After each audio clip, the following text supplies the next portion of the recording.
Part 1, Hybridization of Intelligences, Mass Deception of the Population and Introduction of the Interface. We have said in this introduction that the way they are going to introduce this massive hybridization is through technology. They called this transhumanism, which is just a way of disguising it, where transhumanism essentially entails what they have done in essence, health increases, or augmented human beings. I put it in quotation marks because obviously those increases, they don't belong, as they want you to believe, to artificial intelligence. Let me cross that out. They're not going to implant a chip in you. They're not going to do that. Not in that way. Not even if it were a liquid interface at the intracorporeal level to enhance you. The enhancement comes from the fusion with the other intelligence. We've talked about this a lot. So we're speaking in technological terms. Or rather, nanotechnological terms. That is to say, for technology to operate at the intracorporeal level, they need to introduce it into the body. And obviously, that's not possible. On a macro scale, it can't be done. It has to be at the nano or micro scale, which is precisely what we've seen after analyzing the injectables. Optical microscopy and other study methods at the time, which you know very well, all right?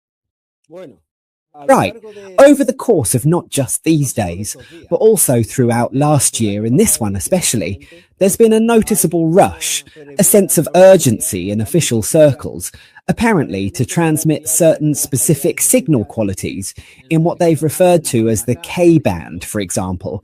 Many of these signals are in the military sphere, but also here, of course.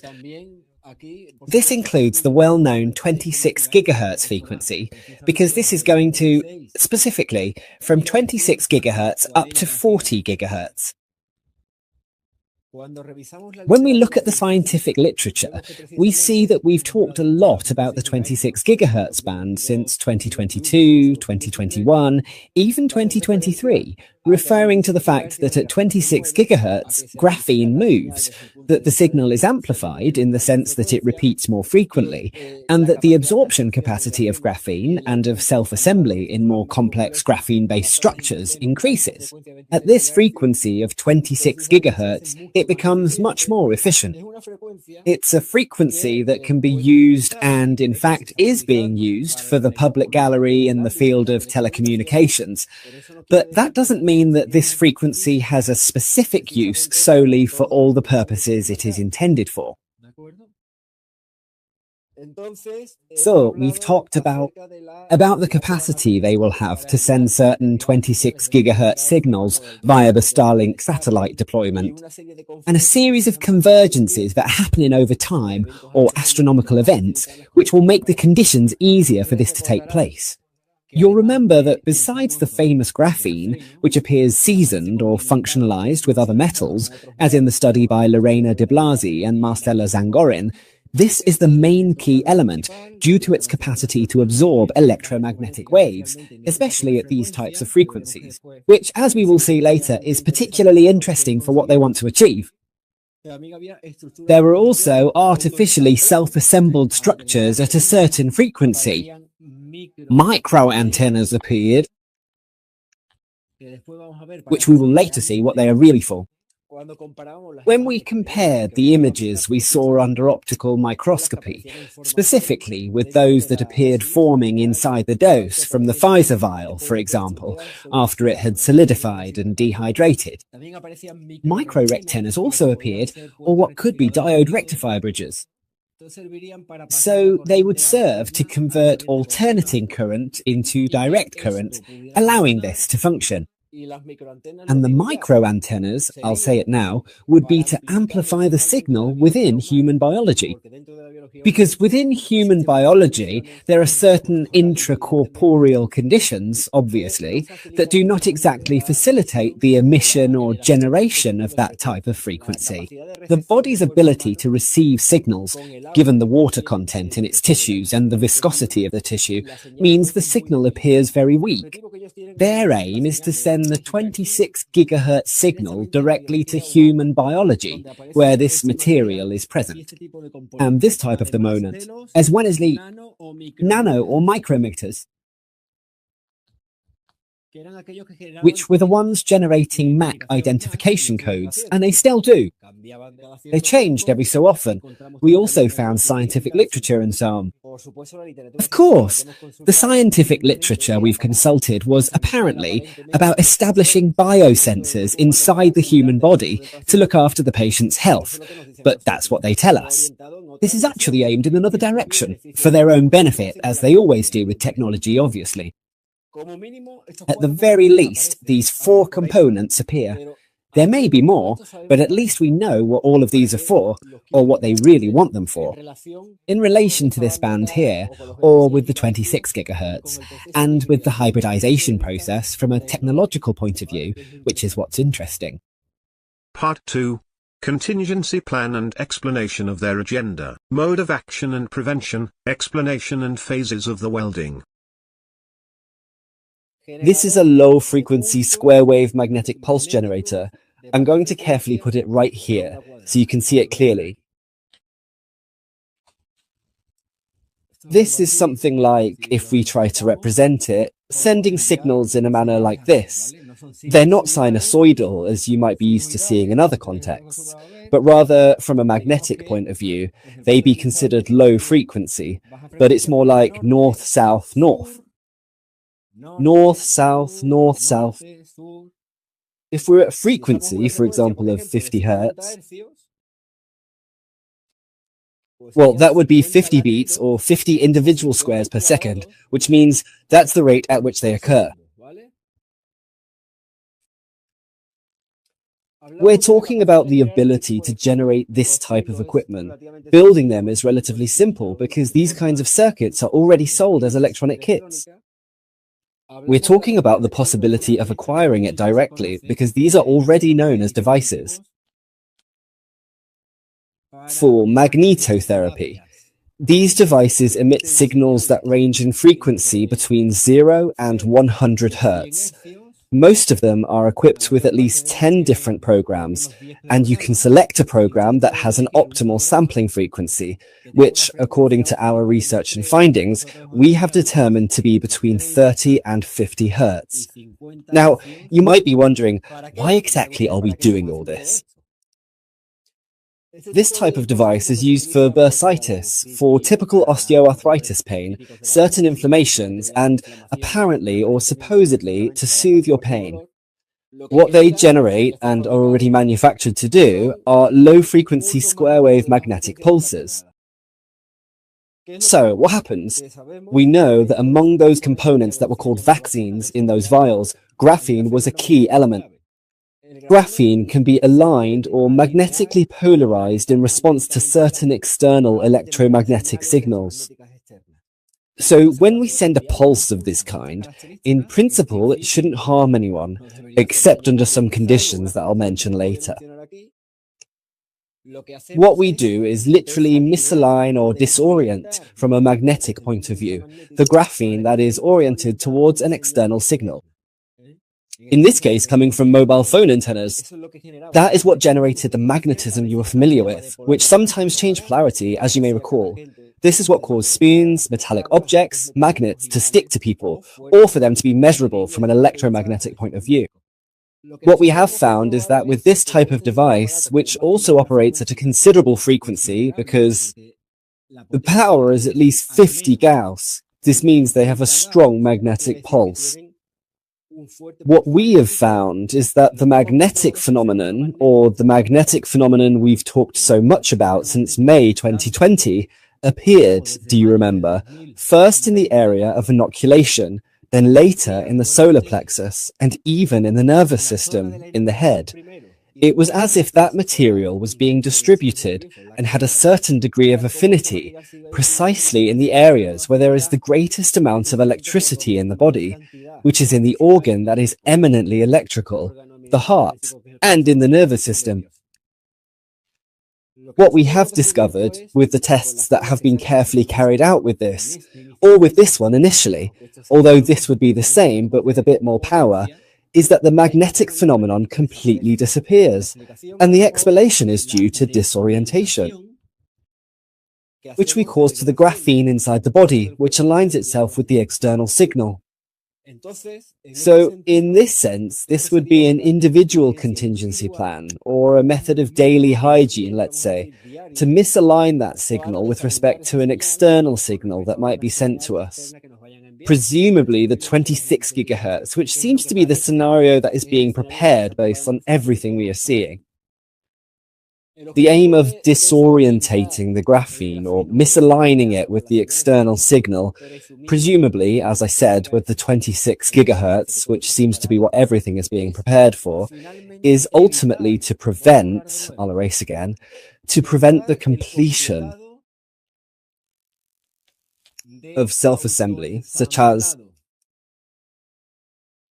you might even remember Mr. Bill Gates, who spoke, and he said it was incredible how what he called mRNA vaccines, the proteins assembled themselves, they self-assembled.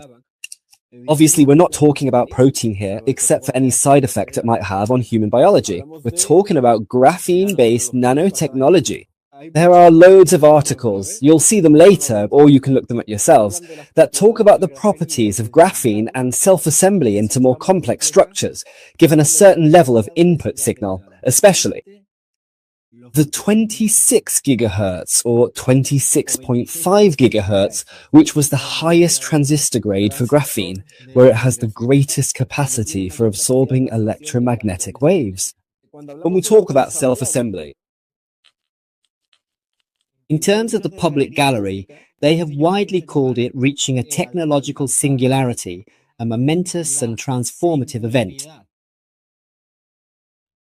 Apparently, for them, reaching what they call the singularity is considered the tipping point, the crucial moment when artificial intelligence will have finally surpassed human intelligence. That's what they tell us.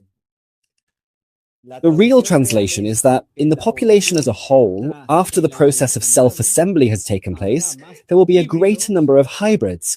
Hybrids not with machinery or mechanical devices, but hybrids in the sense of being fused or integrated with other types of intelligences.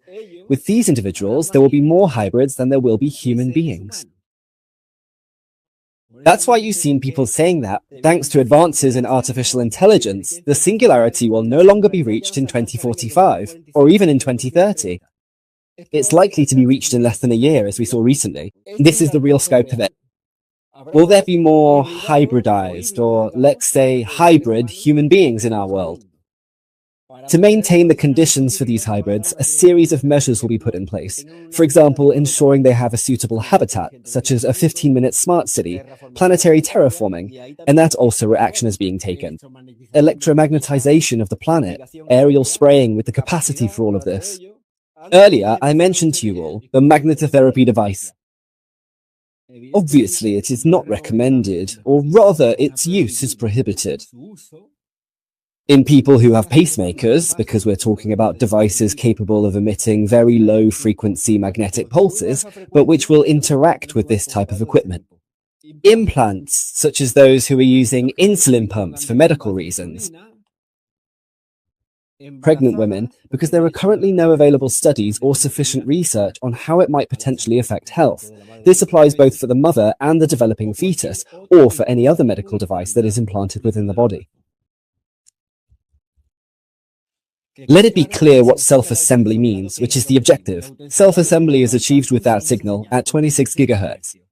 And as I said, there are scientific articles, which we will look at later, where this signal, 26.5 gigahertz, is specifically mentioned for the self-assembly of graphene-based structures, especially within biology. The fact that it is inside biology poses a problem for them, as the signal needs to come through very clearly. And both biology offers resistance because of what I mentioned about the viscosity of the tissues, and above all, the presence of water. In this sense, it would be a hostile environment for electromagnetic contamination inside the body, due to the ability of that millimeter wave to penetrate biology, which barely reaches a few millimeters. But with those famous micro antennas, the signal will indeed be boosted. And then because of the electromagnetic noise present in our environment, we'll see how they're going to mitigate or neutralize that, to know whether the test works, as I mentioned before, when we use the magnetotherapy device, which some people working with it have done, or the square wave generator device from an electronic point of view. For those who are a bit more hands-on in this area, there are 3 tests that can be done. The successful tests, let's say, to show that this individual hygiene with the generator or device of low-frequency square pulsed waves works by eliminating magnetism, well, there are 3 types of tests. One of them is, well, you can do the spoon test. We all know what the spoon test is. After 10 minutes of exposure with that device, the magnetism disappears, and obviously so does the effect on the person. Those spoons that used to stick to you like thrown darts, well, the magnetism, or let's say the biomagnetic trace, disappears. The radio test is to check that the device actually works, especially on medium wave. Oh yeah? You set the radio to medium wave, tuning into a station where there's basically nothing, where there isn't a specific station or frequency. And you hear static, which is what it's called in electronic telecommunications. And when you switch on the device, you'll hear those pulses, those 50 beats per second or per minute on medium wave. And another test, which would be the most empirical, is the EMF meter. That is the electromagnetic field meter. The electromagnetic field device will carefully measure a signal before introducing the meter or the magnetherapy device, and that particular signal doesn't appear afterwards, alright? With the EMF with the electromagnetic field meter, after coupling it for a certain period of exposure, you will notice this change, as expected, alright? We've said that the pulse field device actually works because what it does is emit a magnetic field. Pulsed, which means it rapidly switches polarity from north to south constantly, and in this way what we achieve is to misalign the graphene that has been introduced into the body. The field from the device disorients the graphene from its previous alignment with that external signal, or the field from the device saturates and floods the material with contradictory magnetic information. The application time, which I haven't mentioned yet, for the magnetherapy device, I'll write it here. Application time. Later you'll see exactly which device it is. I'll give you a data sheet for anyone who wants to get it, if you like, and so on. Approximately 10 minutes. Bear in mind that we've said that each cell within the bloodstream, approximately, well, we haven't said it yet, but I'll say it now, takes about a minute to complete the entire circuit. If you're exercising and your heartbeat is stronger, it takes less time. But on average, each cell takes about a minute. That is, each cell impregnated with that material, or the cells that remain impregnated with that material. You'll have at least 10 phases of that square wave. All saying, in 10 minutes, which is the application time. And here, the results have been positive. The area of application, because you might ask, where should I put it? As long as those conditions we've mentioned earlier, where its use would be prohibited, are not present. People with pacemakers, insulin pumps, any other device, or pregnant women, alright? Or any other electronic device. The area of application is initially the deltoid. Any area, as all of that material will, in fact, pass through any part of the body. And the frequency within the program should generally be set somewhere between 30 and 50 Hertz, which would be approximately about 30 or 50 square or north-south square waves per minute, approximately. This means that in practice, the frequency should ideally fall within that specific range to ensure optimal results. The effect we're aiming for with this over time is to keep it disorganized, thus preventing the material from self-assembling. As I say, all of this is for people who have gone through the process of inoculation, whether because they were forced to, for some reason, to travel and all those stupid things they said and all the stupid things they did as well. That is, put in the act of traveling before everything else, getting that done, even though you knew or suspected it really contained something that wasn't good for anyone, right? In this sense, you can draw up an individual contingency plan. Of course, here, everyone is thinking about the idea of going to an area with no coverage, but what I'm telling you is that it's hardly possible with what you have in mind to do. There is hardly anywhere on the planet that is free from coverage, or where there is truly a dead zone from an electromagnetic point of view, unless you go underground. This is an individual contingency plan. As always, from a passive point of view. We can see that there are some files, and we'll mention them, but they're hardly practical to implement. The first approach is from an electromagnetic point of view, let's say, essentially, in particular, the process of dismantling, or dismantling the internal network of graphene-based devices, which have been treacherously introduced to the entire world population, or to a large part of it. And this would involve a daily hygiene routine. With what? Well, with the device we mentioned earlier, always bearing in mind the scientific method and trial and error to see that indeed the process or the magnetic phenomenon has disappeared. The phenomenon of MAC address emission has disappeared. Those would be tests that validate the fact that the device works. From a physical point of view, there is another contingency plan we can implement. It would be to cut the call, and this is where what I mentioned earlier comes in. By cutting the call, I mean to cut.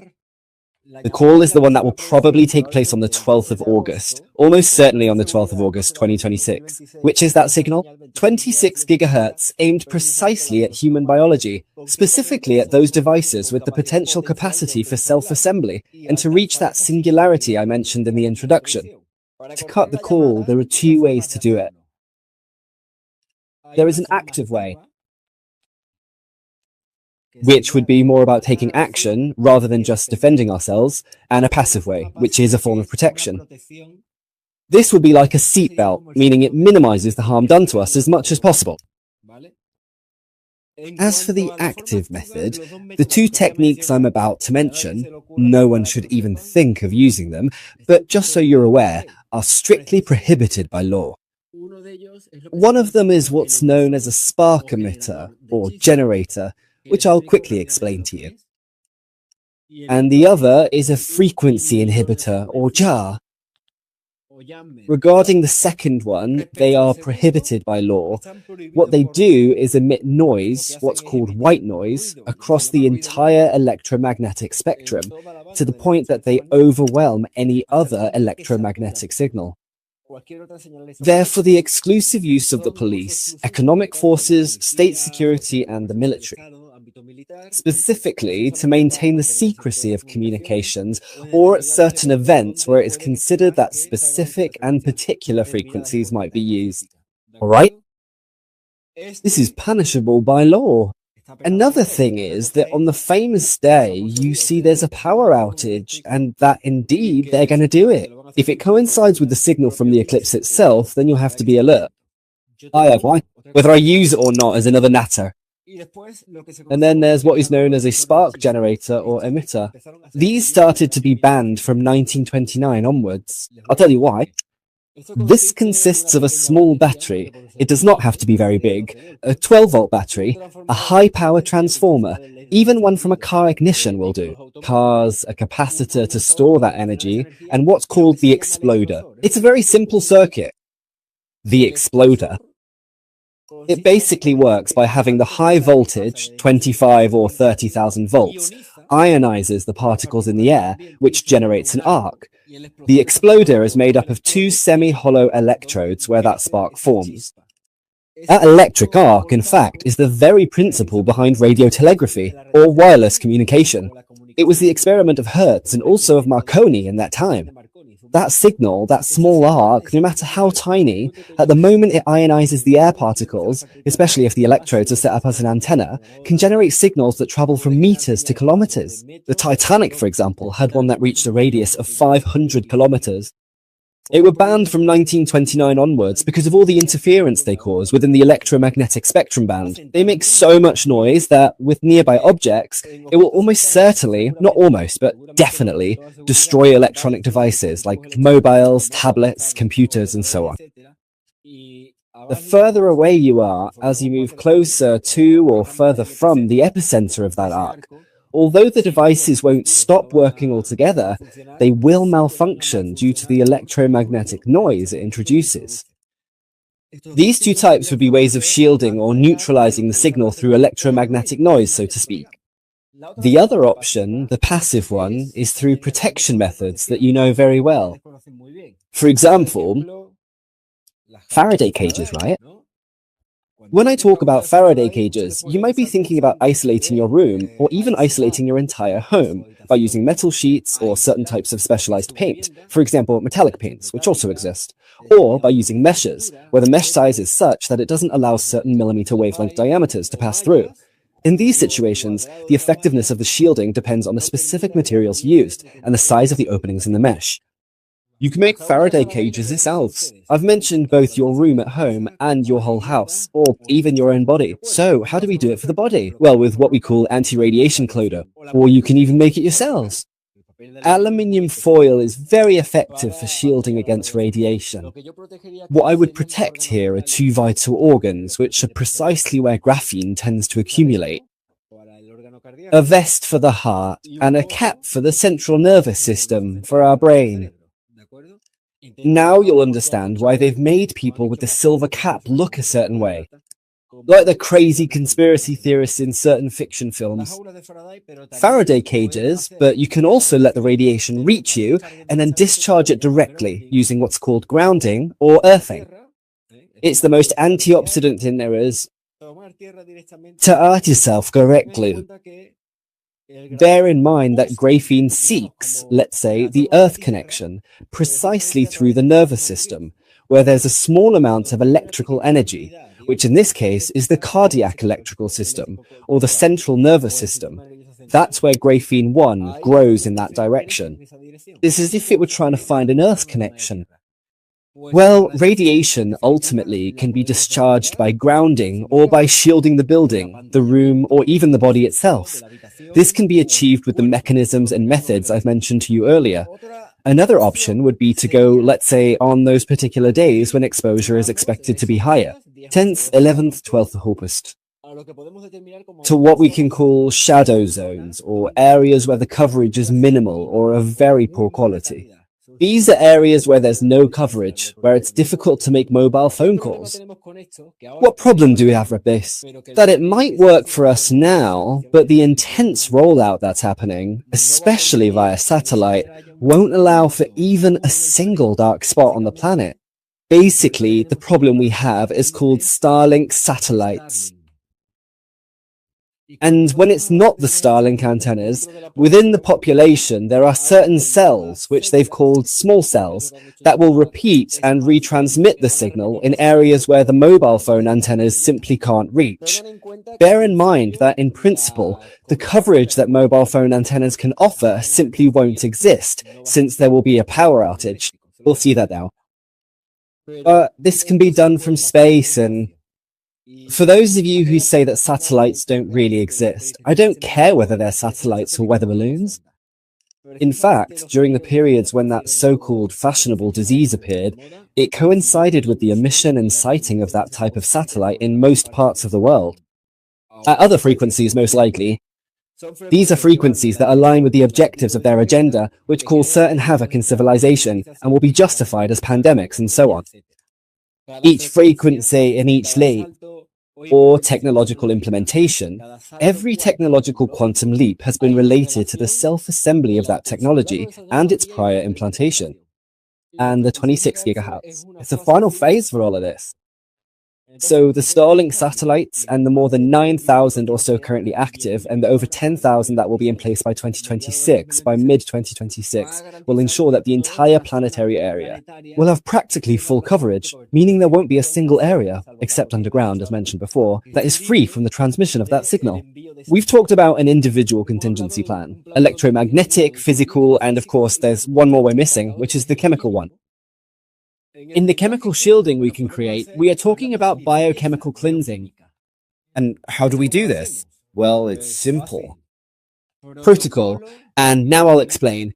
N-acetylcysteine bar glutathione. Antioxidant protocol. Because if we increase antioxidant resources, we know even from their articles, as with N-acetylcysteine, if we increase our antioxidant resources, the body or our immune system will act in such a way that when it sees graphene, it will recognize it as a pathogen.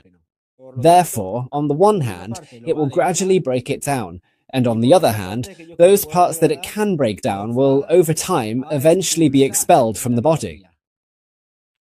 Obviously, the process of expelling them from the body is, apart from a minimal amount that is lost through the skin, basically accomplished via the liver and the renal pathway. The kidney, this to some extent has already happened to many people.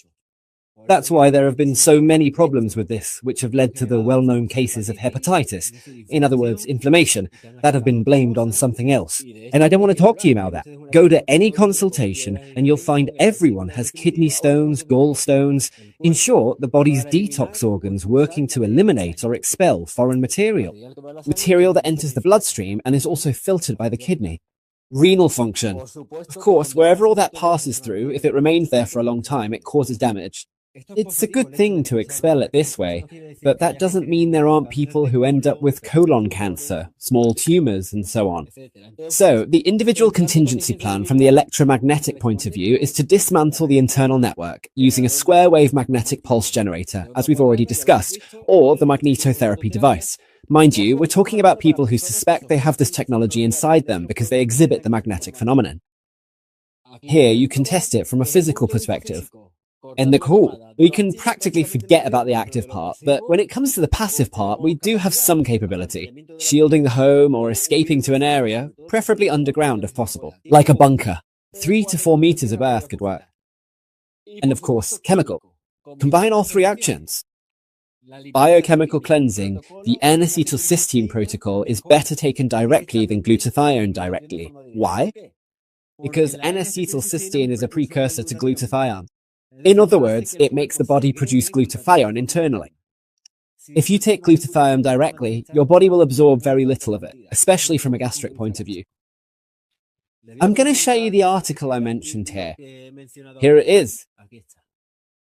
Graphene oxide is detected in the body by special cells of the immune system. Up to this point, it tells you that it detects it, but it's interesting. It also says they were able to demonstrate that antioxidant treatment reversed this process, the process of releasing a neutrophil net.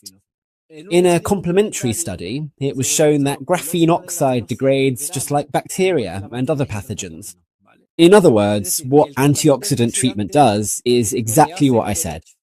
To recognize graphene in this case, or graphene oxide in the reduced form as well, as a pathogen. And from there it has the ability to reverse the process of oxidation by free radicals, or the damage that graphene causes in biology. The primary aim of that specific individual contingency plan would be to effectively turn the entire human body, transforming it into something new and different.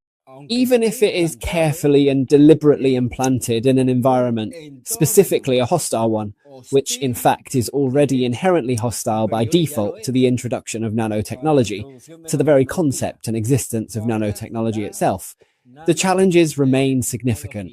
It is hostile by default because the body tends to expel any foreign material, which is why graphene appears to be functionalized. It is hostile by default because what we are most concerned about is precisely that they do not touch the head. We've talked a lot about this. And the human body and the central nervous system, that is the brain, have mechanisms like the blood-brain barrier that prevents the entry of external material with chemical compounds into the biology, whether organic or inorganic. But with nanotechnology, it operates at such a small scale that it does allow entry. From 15 microns onwards, if I remember correctly, or 15 nanometers. No, not microns. It would be 0.0015 microns. From a certain nanotechnological size, they can introduce at the nanoscale those components into the brain and allow the temporary opening of the blood-brain barrier. In addition, there are certain drugs that also do this. That in principle, the human body is hostile, yet they have done everything possible to ensure that this technology can enter. And of course, through deception, it has been introduced in a crude way, which is during processes and massive campaigns like in war, vaccination campaigns. So in this particular sense, a real and genuine survival kit would not actually be the torch, the batteries, and everything else that they have made us believe is included in the famous 72-hour survival kit. For us, in this context, a real survival kit would be the physical shield, which in our case would be the generator or pulsed wave device, and maintaining that daily hygiene. The aim is to quickly misalign the orientation or disorient the graphene that is aligned with external signals. to prevent self-assembly. The chemical shield, as we've mentioned, which is the NAC glutathione protocol, and this is a new concept which we're going to introduce, but you already know it. The alert system, let's say, for attacks, electromagnetic attacks. And here we have a tool which is basically meters to stay alert to electromagnetic fields, EMFs. I'm going to show you the one you're all very familiar with, the BR109A, which has a drawback for what's coming now. It's designed for 0 up to 6 or 7 gigahertz, if I remember correctly, between 5 or 6 or 7 gigahertz. But if they send a 26 gigahertz signal, here you'll be able to measure the signal's intensity, but not what type of signal it is. For that, you need a much more expensive device, which we acquired at La Quinta Columna precisely to prepare for this moment, and thanks to you all, which is this one here. Which is quite a bit more expensive, comes with an antenna, which I have here, of a general type, and then another antenna. This one goes between 20 and 40 gigahertz. I don't know if you can read it, between 20 and 40 gigahertz. And this drives the price of this meter up to about 50 times more than this one. We need to be very attentive and take measurements on the days close to that specific date we're going to look at, which is the 12th of August. Because almost certainly, if all the Starlink satellites have the K-band implemented, it's because they're going to transmit in the K-frequency band. In other words, nothing here is done by accident. But the K-frequency band, which includes 26.5 gigahertz, is the one that causes self-assembly in graphene. Let's see just how important 26 gigahertz is for them. IBM builds a graphene transistor with maximum transistor effect at 26 gigahertz. Here's a new story about it. Another way to put it, so you understand, is that the key thing is the 26 gigahertz and the K-band, because at 26 gigahertz, graphene moves, right? And there are loads of examples like this that you might know about. You should also know that the K-band, which is what all the satellites and devices use now, well, the K-band or the Ka band is between 26.5 gigahertz and 40 gigahertz, all right? It's a frequency range from 26.5 to 40. The K-band is mainly used for satellite communications. This is exactly what I mentioned earlier. For satellite communication, they could even use FM, frequency modulation. The problem is that they steer the technology in their own direction for their own benefit, not ours. They sell it to you as a communication protocol. But a protocol in the telecommunications system could be made with any bandwidth. They use that one because it interacts precisely with nanotechnology. With this, and especially with graphene, as you have seen, within the analysis we can make of their advanced technology, even though they have actively led humans to develop and refine it over time, given the far-reaching consequences and their specific objective they pursue, is clear and evident that this technology is ultimately not intended for the good or benefit of humanity as a whole. It's not about introducing biosensors into biology to apparently prevent diseases, as they've made us believe with graphene and so on, or to enhance certain cognitive abilities. It's for the purpose of carrying out their final operation and ultimate goal, which is the mass hybridization of the entire species, or a large part of it, with this type of intelligence. And these intelligences have led humans to develop their technology, which actually belongs to them. First of all, we can definitely say that it's completely invisible, right? That's because of its extremely small size. It's a liquid. In fact, it's actually a liquid interface, although in those little Skynet or Terminator type science fiction films, they often make it look like the robots are going to flood everything. That technology works from the inside, not the outside. They show you their plans, but always disguised in some way, manipulated, twisted, just as the beast does to confuse you and infiltrate. Of course, through deception. Like a vaccine, they've told us, at a molecular level. Because we're talking about a nanoscale that interacts directly with those molecules. And it uses the circulatory system, which is the network responsible for moving blood and other vital substances, to spread itself throughout human biology, reaching different organs and tissues. What happens is that indeed the technology is advanced because they know that graphene, being a superconductor, will have an affinity for obviously electrical organs. Within that distribution, within that liquid interface made up of those materials, especially graphene components, they will end up stopping or anchoring to some degree in obviously electrical organs such as the heart and the nervous system. Don't lose sight of these organs. That's why most diseases or incidents are cardio-cerebrovascular. The heart and the central nervous system are brain. But of the two, the one they openly target is this one. They know full well that the way to remove, let's say, consciousness and the essence of intelligence from a human being is by attacking the CPU, in computing terms, by attacking the physical brain, the nervous system. Removing it? No.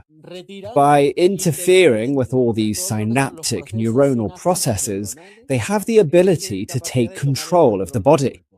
What is the objective? That is the singularity. It is done through self-assembly. They call it technological singularity because it is their singularity. That is the moment when there will be more hybrids than humans.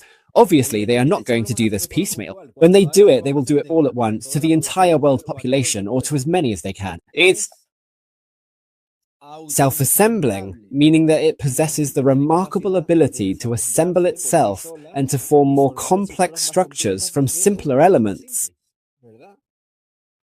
And how exactly do they manage to do this? Well, what they actually do is use the body's own energy, specifically its internal energy. The main problem they faced was figuring out how a graphene device works, which, as it turns out, is apparently an implant that will act as a biosensor designed to measure your insulin level. But that wasn't what they were looking for. They wanted to know how a device based on this material can function autonomously inside the body. Well, it's the body's energy, right? Which in this case is body heat. And this, in fact, is already happening in a latent way. That's why we started reporting by telling you that body temperature is lower than previously thought.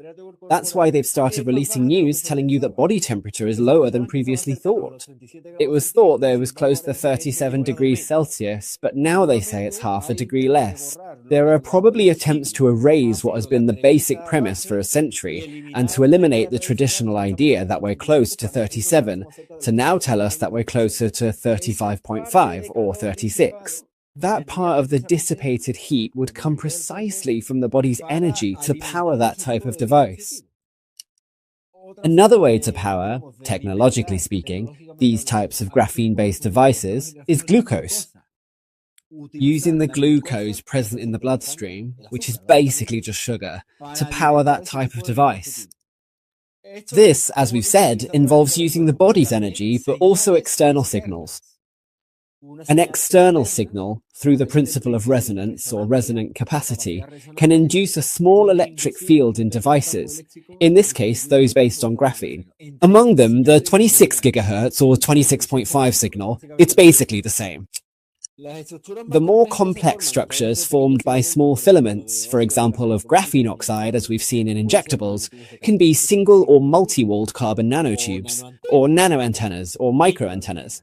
Rather, the objective, their own personal and specific objective, their first step is, or was, and continues to be, implantation, which in modern times is commonly referred to as, or carried out through, what they themselves have chosen to call, I'll put it in parentheses for clarity, vaccination, or a vaccination campaign, as it is often described today. Why do you think they call it a vaccination campaign, like a war campaign?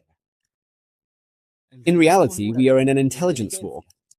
Their first step was a process known as implantation, which, and it is important not to lose sight of this crucial detail, was specifically designed to allow non-human intelligences, beings that are not of human origin or nature, to operate and interact with the world through our biological bodies. In this scenario, our bodies would essentially serve as vessels or avatars for these entities, enabling them to experience and influence the physical world as if they were actually present in human form. The problem is that in fiction, they make you believe that in Avatar, through an implant or artificial intelligence, you'll control a biomechanical or bioorganic avatar, those 3-meter tall blue beings and so on. But the problem is, it's not us. The problem is that the avatar is you as a host, and you're going to be taken over, once the command of your nervous system is removed, by a non-human intelligence, the same ones that have been operating our world since the dawn of time. And now they're going to make the leap. The quantum leap will be made by them precisely with what they've called the Fourth Industrial Revolution, their Fourth Industrial Revolution. This marks a significant turning point, representing a major transformation in the way technology and society interact. But I have to say, from what I've been able to see, the MAC codes, which at first gave us information about blood sugar levels, blood pressure, and certain constants of the human body, in reality, for them, almost certainly will serve to check the compatibility of the host, that is, the human being who's been implanted. In other words, these codes are not just for monitoring health data, but are likely intended to ensure that the person who has received the implant is a suitable match for the technology. That is to say, even if someone is implanted, not all human beings with this technology, we're talking about technological implantation, will be suitable as hosts for that other non-human intelligence. And that degree of compatibility will be determined precisely by the MAC codes, which aren't for us. That's why no one really understands them. They're for them. The constants and interactions in some way in that equation are useful to them. Not to us. Now, let's talk about the massive global self-assembly. That is the day of singularity, the day of technological singularities as they know it. For us, it's about a truly massive, large-scale global self-assembly process, or rather the specific point in time at which these hybridized or already fully hybrid individuals who have been transformed through this process can be considered to have actually surpassed humans in number, becoming the dominant population. Even though they try to sell it to you as artificial intelligence, which is what they call hybrid and what you can at most come to understand. A hybrid fused with a machine will surpass humans, on average, in cognitive abilities, let's say in computational thinking and calculation. That's not what it's about. It's about the fact that hybrids, that is, an intelligence fused with human beings, already outnumber humans. This is the real translation you need to understand. This is the true insight you need to draw from all the information and from the 6 years we spent researching all this at Quinta Columna. In this program, we're looking at how they do it, delving into the technological aspect, because basically they're going to do it through technology, as you know, via the Fourth Industrial Revolution. And especially so that you're all alert to the signs that are going to appear. Because from yesterday to today, with the famous Berlin blackout and certain movements up there, it only serves to confirm that we were spot on again with the program that was done in the logbook, program number 8, and the scenario they're setting up for 2026, especially for August 2026. There's a key date here that you need to remember. The initial date to keep in mind is the 12th of August 2026, but it is important to remember the day before as well, especially the 11th of August, mainly because they have to carry out a combined event on that day, and also because of everything that the famous number 11 means to them. 11 as the declaration of the swine flu pandemic, of avian flu, 11 as the declaration of the COVID pandemic, the attacks on the 11th of March, the attacks on the 11th of December, and so many 11s throughout history that I won't list because you already know them well. The number 11 has a special meaning for them in terms of sacrifice or the culmination of their agendas. Remember that I already spoke about the 1-1, removing the stick, zero stick, removing the famous zero of 1 Hobonitas. And this comes in terms of hybridization. The famous 101, or the 101 games, where there is a basket, where there is a goal, where a ball goes through a hole, where the famous 0 means a gap, an environment, a body, a host. The primordial entity and the, let's say, exogenous entity or factors, whereby removing the gap, the function of intelligence appears, which is 11. That's why you must pay close attention to the 11th day, because of the symbolism that dates like this hold for them. On the 12th of August 2026, as you know, there will be a total eclipse over most of Europe, in fact from the meridian from Madrid upwards, even from Ciudad Real. It'll be 100% visible there. Here in Seville, it is 99%. But for much of Europe, it is practically a total eclipse. And now let's see exactly why the eclipse is so important.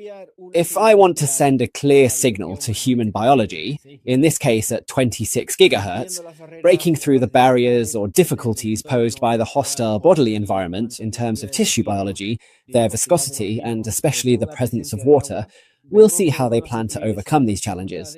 But the first thing they need to do is to eclipse all the electromagnetic noise.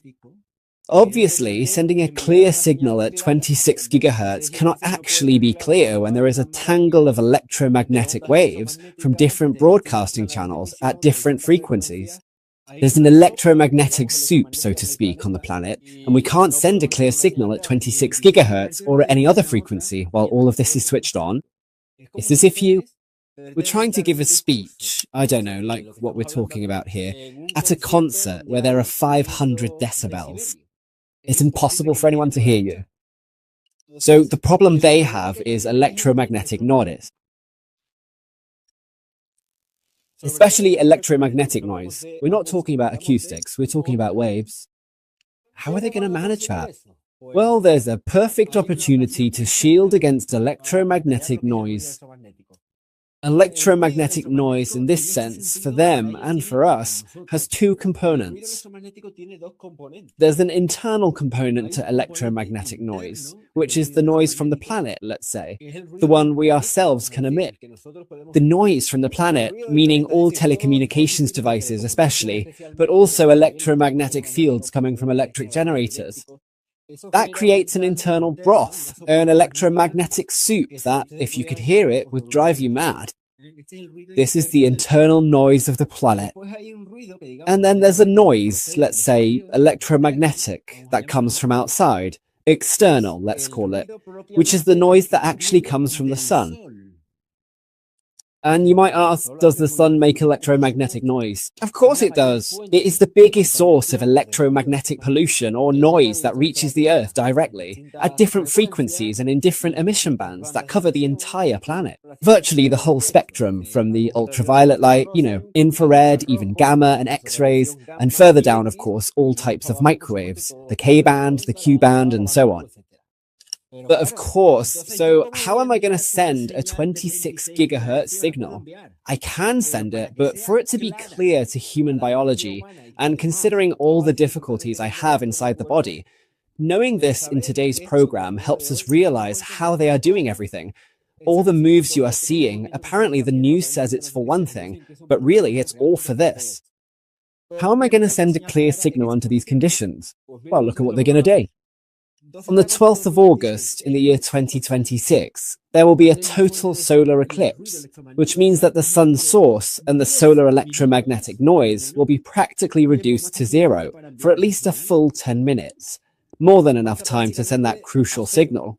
Why?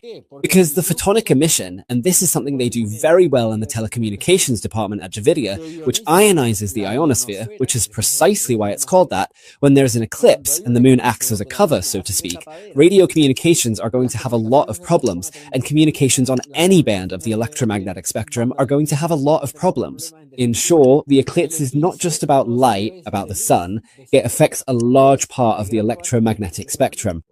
This creates cosmic conditions, let's say, or a cosmic event that makes it easier for the signal to be clearer. But of course, there's another problem. We've mentioned it. How do I switch off the internal noise of the planet? What, do I leave the whole world without electricity? Well, of course, they'll sort this out if we've already said this is an eclipse. With a power outage. You get it, right? The eclipse and the power outage combined would basically be the ideal scenario to eliminate all electromagnetic noise and send a clear signal at 26.5 gigahertz, which is exactly aimed at human biology. Bear in mind that with human biology, there's also a problem to overcome, the natural resistance of biology itself and the penetration of that signal into human biology. Of course, when the so-called power blackout happens, the related news will tell you that it's due to a solar storm, that right now they're saying we're at a peak, that the cycles last 11 years, and that the peak is the biggest one we have now in 2025. But I want you to notice the following. Recently, we've heard a blackout actually occurred on the 28th of April in Spain, which was quite unusual, especially considering that we never used to have blackouts like that in the past, as you might remember. And here, probably, what they did was measure the attenuation time of the black waves, which means they observed how long it takes for the strength of these waves to decrease. These black waves are a form of electromagnetic waves. In other words, everything is working fine, and then all of a sudden, an artificial blackout is created. And now I measure how long it takes for, let's say, the noise or the internal electromagnetic environmental pollution of the planet or of a specific region, like Southern Europe, as actually happened, to dissipate. Another test they've done recently is the following: the Berlin blackout. And now you'll see why. On the 3rd of January, there was a blackout, and they were still in Berlin, Germany. It left around 50,000 households and more without electricity. It is estimated that until the 8th, the day after tomorrow, there will still be no power, or the service will not be fully restored. This is not normal. But they're going to blame it on the overload, saying that apparently artificial intelligence requires more energy, that people are using more, but that's never happened before. They'll tell you it's because of that, or because of a solar storm at just the right moment, which will supposedly happen in 2026. This is another test, and the clearest proof is that they've already carried out a test of the 26 gigahertz signal here. I'll tell you why. Look, I'm going to share the following news with you right now, just for a moment. I'll show it to you in order. First of all, here's some information that says, I'll put it up big for you. The Berlin blackout, as you know, began this morning on the 3rd of January 2026, supposedly caused by a fire, according to the suspect Jason, on a cable bridge. Oh, that's what they're saying. They're blaming the far left for all the nonsense that's been said. I mean, why would the far left want to do that? Remember the date, the 3rd of January 2026, in the morning. The blackout began then. Once the blackout happened, or practically at the same time, and in a coordinated way, what happened with Elon Musk satellites? Well, what's happening with the Starlink satellites that are falling out of orbit from over 70,000 meters up? Nearly 4,400 satellites from the company are lowering their altitude, supposedly in preparation for the planned expansion over the coming years. That's the excuse they give you. Careful, this doesn't mean that the Starlink satellites caused the blackout in Berlin. What this means is that first, they switch off and then the satellite lowers its orbit to send a clear signal. In other words, the less physical or conceptual space there is between the signal and the intended target, in this particular case the population or the technology within it, the clearer and more distinct the signal ultimately becomes. The less atmosphere there is in between, the less the signal is attenuated. This is no coincidence. And the most? This is from the 3rd of January, as you can see here at 6 in the evening. It orders the critical descent of 4,400 Starlink satellites to provide low Earth orbit in the event of a future collapse. And what a coincidence that it happens. What a coincidence that it happens just a little while after, or at least on the same day as, the blackout in Berlin. Just to be clear, not because he caused it, the Starlink satellites didn't cause a blackout, but rather to test the sending of a clear signal in conditions where the planet's internal noise no longer exists, and moreover in Berlin. Because here they're testing not only the clarity of the signal, but also that signal under certain weather conditions. That's why I warned you that there will probably be one in Italy and another in Greenland or Iceland, which is basically a column of water, a patch of humidity, or a desert of moisture. They want to see how capable the signal is of being transmitted under certain environmental conditions. Part 3. The Welding, Eclipses 2026, 2027, and 2028. Electromagnetic pulse through the satellite network and solar eclipse. Let's take a closer look at an updated and detailed map of the Starlink satellites as it appears right now. And I want you to notice something, because this is visible to everyone. Here it is. You'll see how the dots are actually moving. Do you see all that tangle in here? If I zoom in, you'll see the movement is much clearer. Here you can see the ones currently passing over Spain. There are 8,173 in low orbit, 721 in medium orbit, and 525 in high orbit. If these figures are accurate, we need to be very alert regarding those that appear in low orbit. Do you really think this planetary tangle is just so everyone can have coverage? Between Starlink and the rest of the countries, but especially Starlink, there are more than 12,000 satellites, balloons, probes, whatever you like, orbiting the planet. Do you really think that's just to relay a signal so everyone can have coverage? Do you honestly believe that? Or is it to send a clear signal to practically every individual on the planet based on those technologies they've previously introduced, which are precisely activated within the K-band? This is exactly the emission frequency of all these types of satellites. Do you realize the tangle we're caught up in? Never has the word tangle been more apt, like a spider's web. It operates in the K-band, the 26 gigahertz signal, and here it's worth mentioning that all the Starlink satellites, all the ones you've seen on screen, over 10,000, plus another 1,000 or so, plan to be launched by mid-2026. And all of this is set for August 2026. So we're looking at nearly 12,000 satellites. India, as we announced the other day, has also launched a new one that transmits in the K-band. And of course, Spain with the Spice ATNG-1 and N2.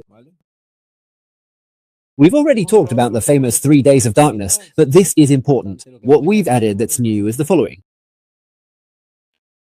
You might say, well, Ricardo, why are you apparently mixing the empirical, scientific, or technological with prophetic topics that supposedly fall outside the realm of science? They've made it seem that way.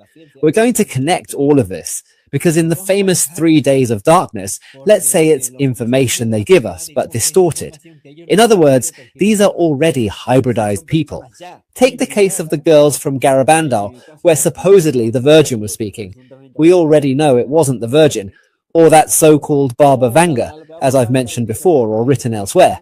The other clairvoyant I want to recall was Ukrainian, who spoke on their behalf and would tell you what was supposedly going to happen during the famous 3 days of darkness. Everyone initially interpreted that the 3 days of darkness meant 72 hours and that they would be consecutive. These are 3 days when you have to stay at home, but they're supposed to happen consecutively, 3 days in a row. Well, I would say at first, at least personally, I don't think so. I believe they will be 3 separate days, distinct from each other. And darkness in the sense of total darkness.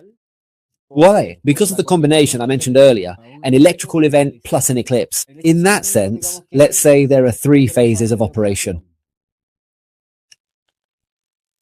The first, or the first day, the first phase is, which is indeed the very first day of darkness. That would be the 12th of August, which is the date, 2026, a total solar eclipse, where, as I said, the power outage could begin on the 11th and for some reason force people to go outside, because even in the best case scenario and under the best conditions, anything that involves people, for example, watching the eclipse outside, means the signal comes through much more clearly than if you're inside the house, obviously. Whether you like it or not, walls have a certain shielding capacity, even if they're not made of metal. On the 12th of August 2026, in this first phase, what happens is the anchoring. Earlier we said that this technology is circulating in the bloodstream and that it passes through roughly once every 60 seconds, once a minute, or a minute is the time it takes to travel through the entire circulatory system. That's how long it takes for a cell, or how long it would take for a cell, or a neuronal cell, a neuron, with that material implanted, or that material to pass through the neuron, I mean. This phase is called anchoring. Why? Because with the firing of the 26 gigahertz signal, of course on the 12th of August 96, plus the power blackout, and what's being done now are tests.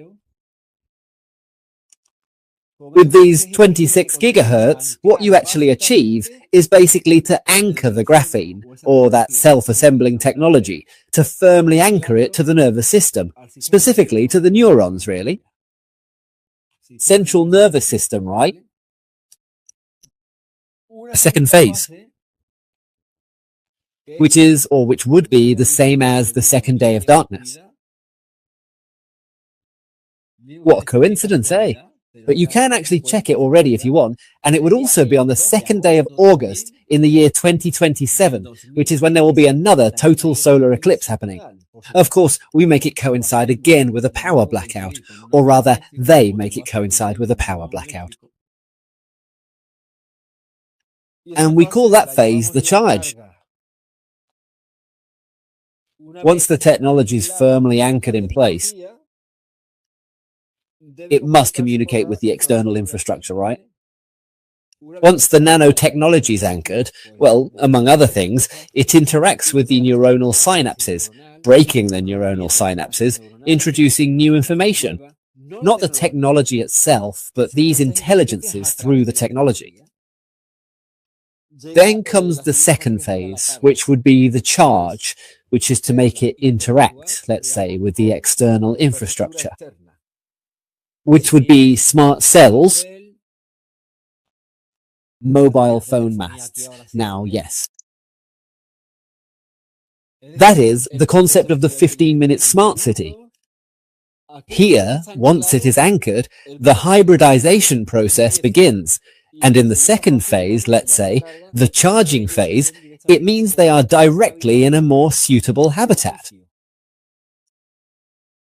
And the third phase, or in fact the third day of darkness, is actually another eclipse. It's in January. I can't remember the exact day right now, but it's January 2028. You can check. Of course, another power blackout. By then, we'll already have been accustomed to this. Now, you're going to see some articles that refer to this. This is where they enter the activation phase. And what they do here is take full functional control. So, the pivotal turning point from which absolutely everything changes, what they often refer to as the singularity, actually begins on the 12th of August in the year 2026. You will remember their film, which is exactly why they show it to you in the cinema, the one called Cell. I'm going to read you the synopsis, sorry. That's the film Cell from 2016. It says, Clayton Riddle is in Boston, that's John Cusack, celebrating the success of his latest graphic novel. But when he's about to return home to his family, apocalyptic chaos breaks out. Who causes chaos? Well, the agents of chaos, right? Because of, it says, the signals emitted by mobile phones, which are turning people into bloodthirsty monsters. That is, as if they were practically zombies, right? Neurodegenerates, which is turning people into monsters. Something similar to what that Barbara Gambo was talking about, the one whose name escapes me right now, the famous clairvoyant, right? Don't look outside, there'll be monsters out there. Also related to what they call the zombie pandemic. And of course, something interesting that you may have read below, because I just closed the news article, is that it's a film adaptation of a Stephen King novel called, fittingly, Cell. There's also something here that I want to show you. Regarding the blackout issue, I've told you they're preparing the atmosphere. For example, look at what this news article says here. How to prepare for the 2026 blackout. People will say, hang on a minute, what do you mean? How do we prepare for the blackout in 2026? They're already clearly hinting to you that there will be a blackout in 2026. Well, of course there will be. Of course there will be one in 2026. And here they're getting you ready, all right? They're normalizing the fact that it's going to happen because they know they have to do it. And they have to do it to make it coincide with the eclipse on the 12th of August, 2026, which will precisely create the conditions for what we know in telecommunications engineering as a zero noise point. That is neither internal planetary noise due to the forced blackout, nor external or exoplanetary noise, because of the eclipse as an astronomical event. But here it says something else. They ask, when will the next blackout in Spain be? At present, as of now, there is no officially announced date for the next blackout in Spain. After the incident in April 2025, on the 28th of April, which wasn't really an incident but rather a test, Red Electrica reported on the risks of voltage failures, and AI-based predictions point to possible events during the winter of 2025 or between August and September 2026. Did they say August? August? Isn't that the same day as the eclipse? What a coincidence, right? So, how did they say you should prepare for the blackout? And who are the ones who've been talking about all this blackout business lately?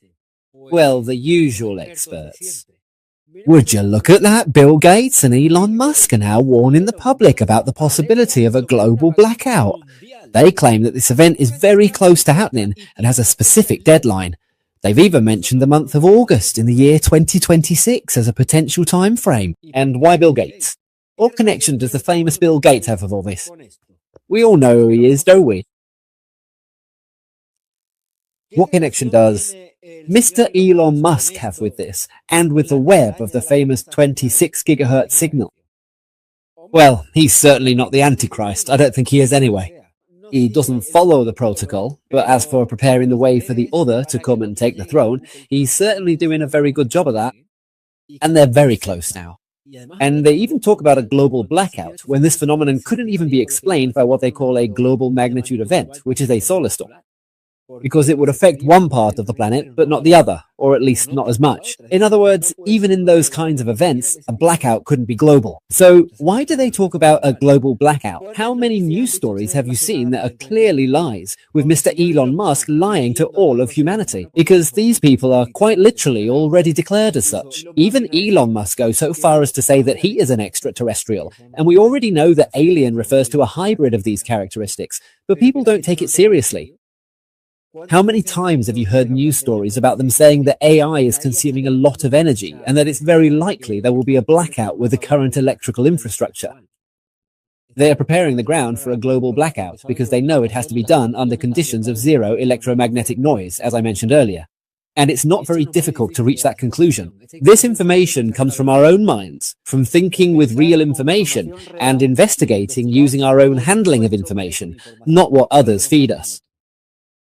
When we watch their news, we use it precisely to turn things around by using discernment. I'm sharing the following so you can see that the solar storm hypothesis is the one they are most likely to use and have been using, or the one they'll give you as the reason for the blackout. They'll tell you it's a solar storm, taking advantage of the peak of the solar maximum in the sun's 11-year cycle, specifically cycle number 25 to 26. They'll tell you it's 25-26 since they've been measuring. That it's going to be the solar storm that's caused all of this. And of course, they're already giving you a helpful heads up about it.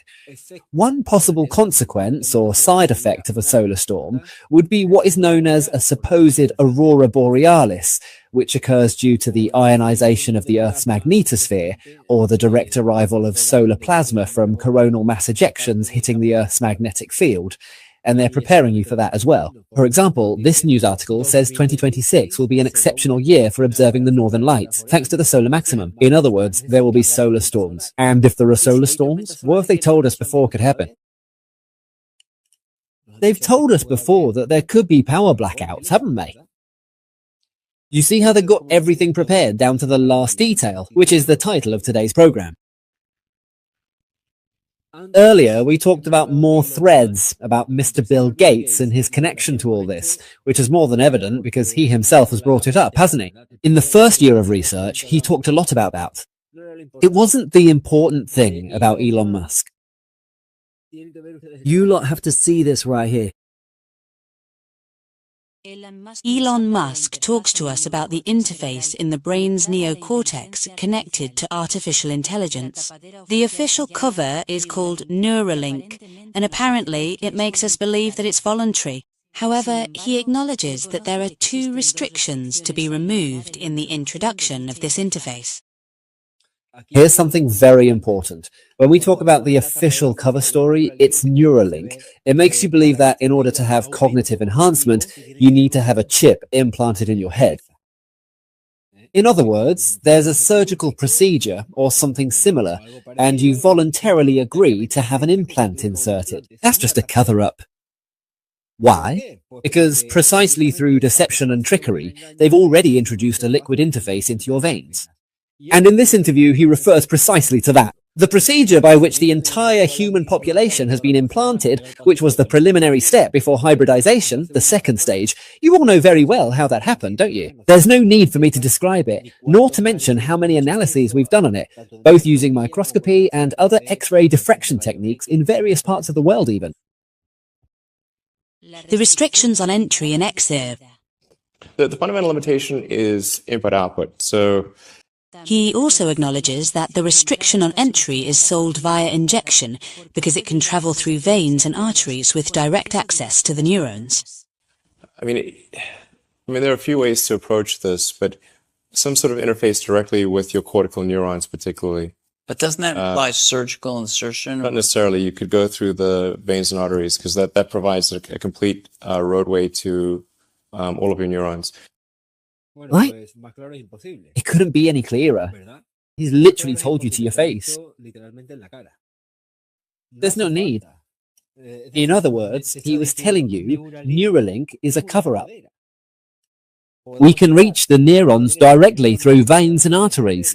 In fact, there are materials with an affinity for, or that grow in the direction of, the nervous system, such as graphene. He has arranged all of that. He has even financed the graphene empire, even in our own country.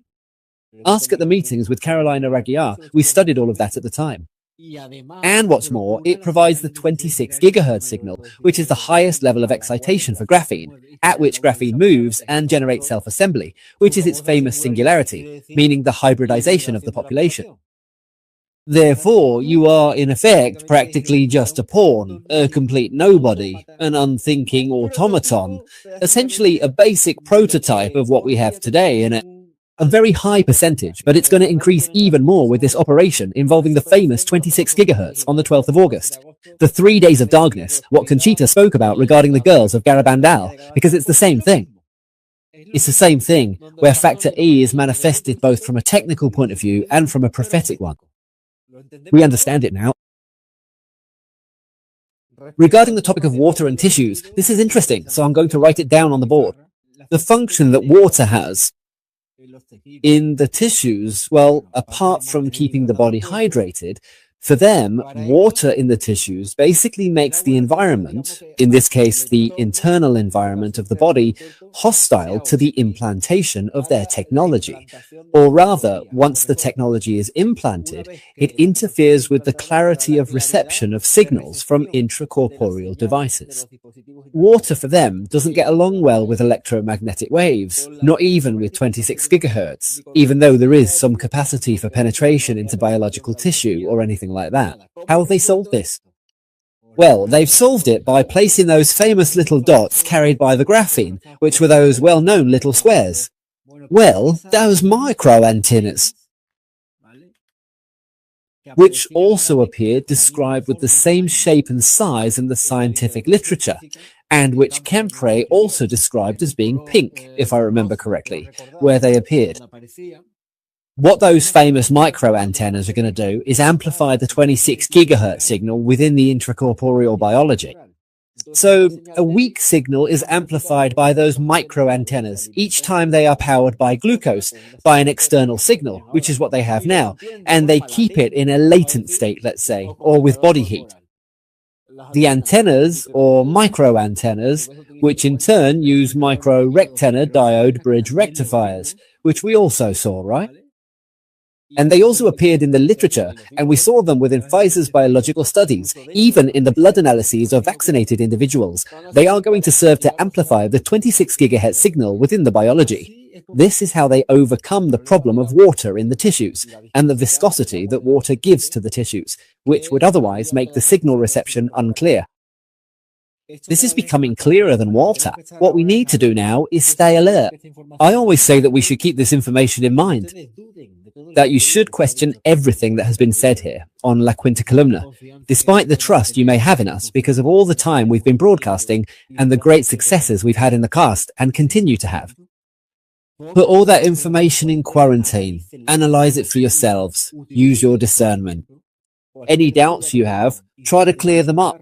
If you can, consult me via email. If you have knowledge of networks and telecommunications, even better. It doesn't take much to come to understand all this, but connect the dots that seem to be separated, unconnected, and by joining them, you'll see a purpose. Put yourselves in the mindset or intelligences of those kinds of intelligences. If you were them, how would you carry out this whole operation? You'll see that, in fact, it all fits together perfectly. Take the dates as a reference point. Let's stay alert. But as I say, always question everything. Don't just take my word for it. Obviously, I haven't said this to deliberately lie or mislead you in any way, although everything seems to be pointing in the direction that it could happen this way, and all the signs, such as the Berlin blackout and Elon Musk's voluntary lowering of orbit to send the XEO signal, point that way. Even so, treat it with caution and remain skeptical. What we need to do is stay alert, as we always have, without fear, of course, but ready for whatever might happen. And in some cases, contingency plans and others that might be worked out or that you yourselves might think of or develop over time are more than welcome. Let's wrap up today's program here, because this information deserves to be absorbed with enough time. It's one thing to hear the information and another to actually absorb it and have it make sense. And we'll be staying alert to whatever might happen in the coming days, especially during the first quarter of March. Because naturally, they should carry out several more tests, which will coincide with these blackouts, or perhaps a couple more, before the final blackout on the 12th of August, which now coincides with the 2026 eclipse. We'll leave it here. Thank you very much for your attention, and we'll see you in another live broadcast from La Quinta Columna in the Forbidden Zone. Remember to share the information as much as possible through the channels available to you by taking the YouTube link directly and posting it on Twitter, on your personal Facebook, and so on. This information really needs to be watched a couple of times to fully take it in. Empower translations. Translations for all humanity.